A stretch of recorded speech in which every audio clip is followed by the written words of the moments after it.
Malta komplit tirreġistra tkabbir sostanzjali fl-industrija tas-servizzi finanzjarji, industrija li tħaddem mal-10,000 persuna.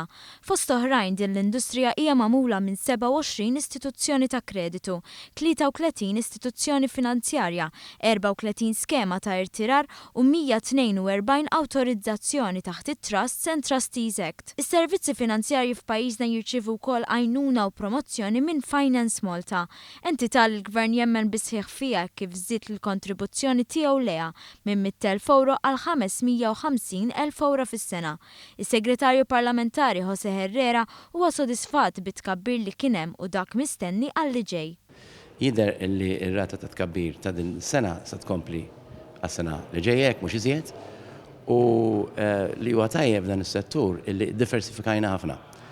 Mhux biss nirreġistraw kumpaniji finanzjari kif konna nagħmlu fil-bidu, imma llum kabbarna l-industrija tal-insurance, kabbarna l-industrija tal-fund administrators u fund managers. Jose Herrera żied li tkabbir kien attribwit għal diversi raġunijiet, fosthom l-istabilità ekonomika tal-pajjiż, l-effiċjenza u l-infrastruttura fis-settur. Qal ukoll li jkun ta' benefiċċju jekk ikompli jsir investiment fil-kapital uman. Temm jgħid li b'hekk biss din l-industrija tkun tista' tkompli tikber.